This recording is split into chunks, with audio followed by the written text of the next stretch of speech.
Sigmund Freud, Psychologie des foules et analyse du moi, 1921, chapitre 4. Suggestion et libido. Nous avons, dans ce qui précède, pris pour point de départ ce fait fondamental que l'individu faisant partie d'une foule subit sous son influence des changements profonds portant sur son activité psychique. Son affectivité subit une exagération extraordinaire, tandis que son activité intellectuelle se trouve considérablement réduite et rétrécie. L'exagération de l'une et la réduction de l'autre s'effectuant dans le sens de l'assimilation de chaque individu de la foule à tous les autres. Et ce dernier résultat ne peut être obtenu que par la suppression de tous les modes d'inhibition propres à chacun et par le renoncement à ce que présentent d'individuel et de particulier les tendances de chacun. Nous savons que ces effets, souvent peu désirables, peuvent être neutralisés, en partie du moins, par l'organisation des foules. Mais en affirmant cette possibilité, on laisse intact le fait fondamental, à savoir l'exagération de l'affectivité et l'abaissement du niveau intellectuel chez les individus formant partie de la foule primitive. Il s'agit donc de trouver l'explication psychologique de ces modifications psychiques que la foule imprime à l'individu. Les facteurs rationnels que nous avons déjà mentionnés plus haut, à savoir l'intimidation exercée par la foule sur l'individu, et par conséquent l'action de l'instinct de conservation subie par celui-ci, ne suffisent évidemment pas à expliquer les phénomènes observés. Toutes les explications qui nous ont été proposées par des auteurs ayant écrit sur la sociologie et sur la psychologie des foules se réduisent, au fond, quoique sous des noms différents, à une seule, à celle qui se résume dans le mot magique « suggestion ». Il est vrai que Tarde parle d'imitation, mais nous ne pouvons que souscrire à ce que nous dit un auteur, lorsque, critiquant les idées de Tarde, il nous montre que l'imitation tombe sous la catégorie de la suggestion et est même une conséquence de celle-ci. Monsieur Lebon réduit toutes les singularités des phénomènes à deux facteurs. La suggestion réciproque est celle exercée par le chef. Mais le prestige, à son tour, ne s'exerce qu'à la faveur de la suggestion. En ce qui concerne MacDougall, nous aurions pu croire pendant un moment que son principe de l'induction affective primaire nous dispenserait de la nécessité d'admettre la suggestion.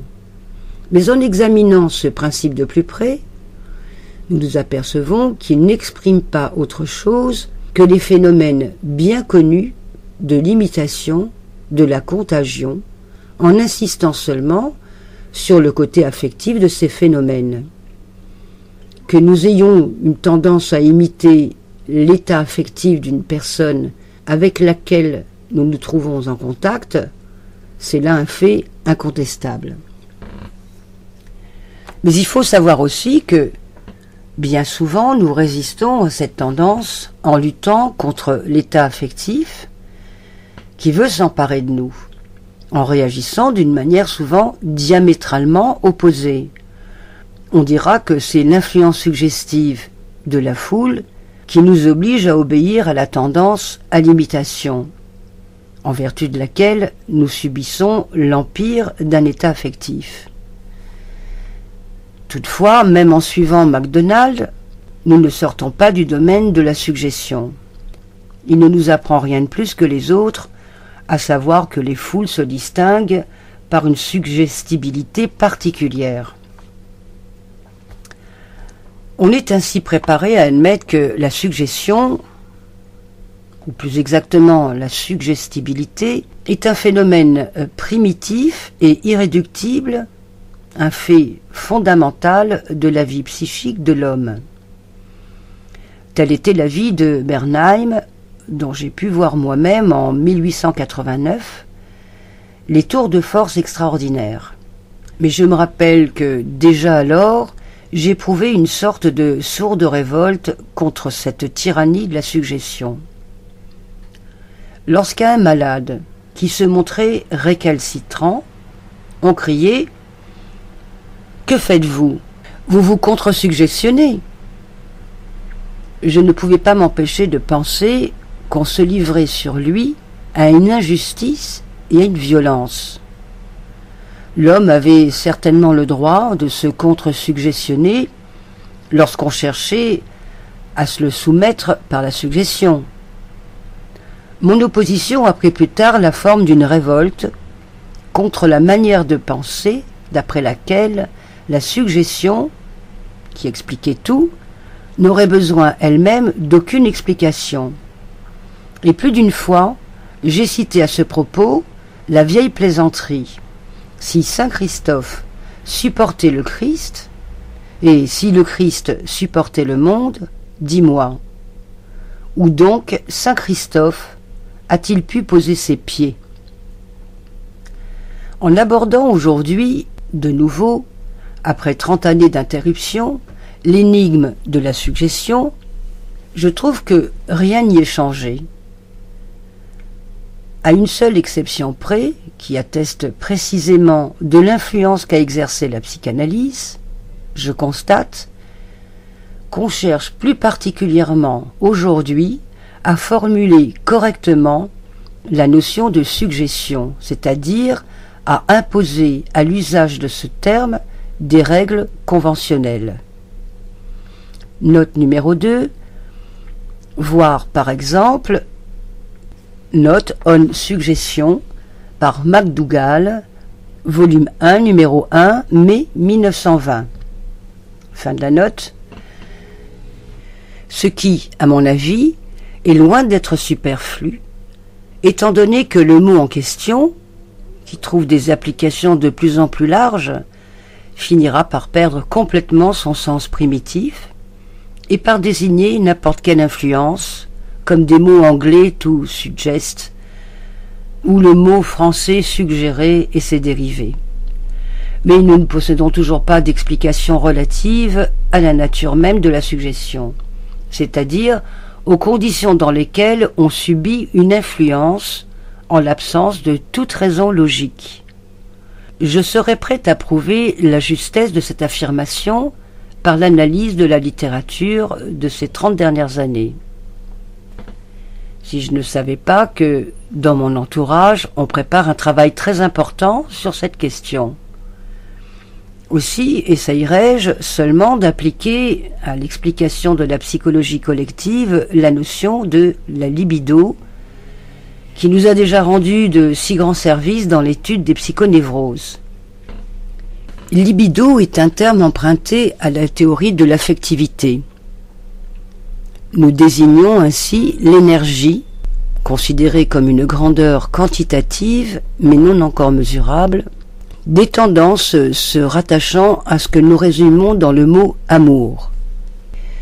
Le noyau de ce que nous appelons amour est formé naturellement par ce qui est communément connu comme amour et qui est chanté par les poètes, c'est-à-dire par l'amour sexuel, dont le terme est constitué par l'union sexuelle. Mais nous n'en séparons pas toutes les autres variétés d'amour, telles que l'amour de soi-même, l'amour qu'on éprouve pour les parents et les enfants, l'amitié, l'amour des hommes en général, pas plus que nous n'en séparons l'attachement des objets concrets et à des idées abstraites. Pour justifier l'extension que nous faisons ainsi subir au terme amour, nous pouvons citer les résultats que nous a révélés la recherche psychanalytique, à savoir que toutes ces variétés d'amour sont autant d'expressions d'un seul et même ensemble de tendances, lesquelles, dans certains cas, invitent à l'union sexuelle, tandis que dans d'autres, elles détournent de ce but ou en empêchent la réalisation, tout en conservant suffisamment de traits caractéristiques de leur nature. pour qu'on ne puisse pas se tromper sur leur identité. Sacrifice de soi-même, recherche de contact intime. Nous pensons qu'en assignant au mot amour une telle multiplicité de significations, le langage a opéré une synthèse pleinement justifiée et que nous ne saurions mieux faire que de mettre cette synthèse à la base de nos considérations et explications scientifiques.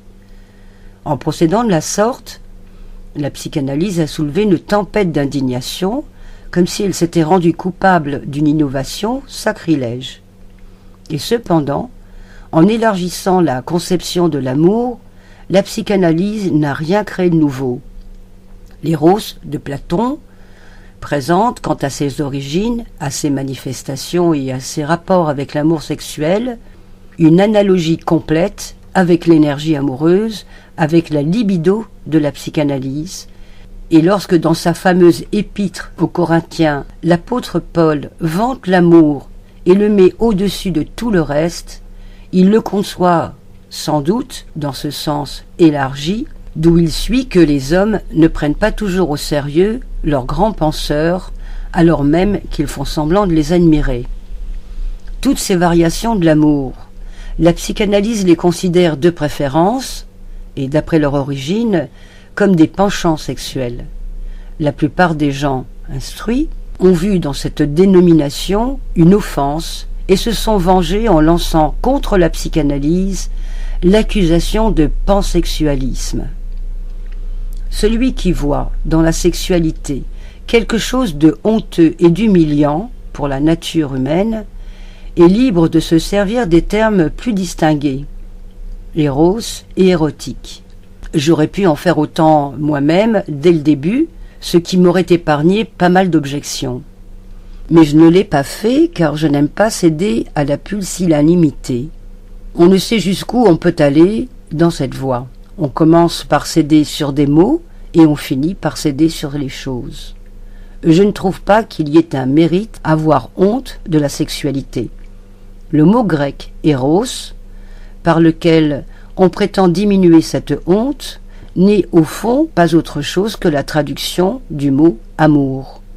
Et enfin, celui qui sait attendre n'a pas besoin de faire des concessions.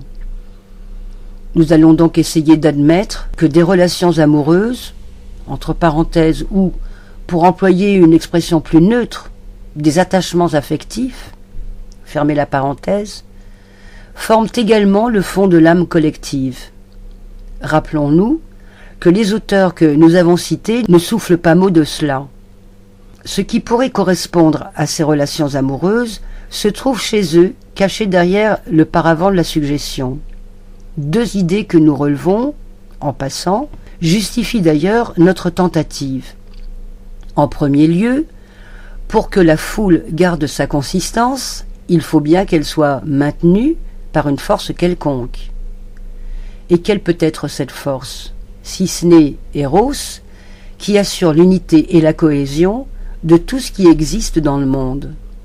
En deuxième lieu, lorsque l'individu, englobé par la foule, renonce à ce qui lui est personnel et particulier et se laisse suggestionner par les autres, nous avons l'impression qu'il le fait parce qu'il éprouve le besoin d'être d'accord avec les autres membres de la foule, plutôt qu'en opposition avec eux. Donc, il le fait peut-être pour l'amour des autres. Texte lu par Anne-Marie Augustina Borelli, psychanalyste à l'effet freudien.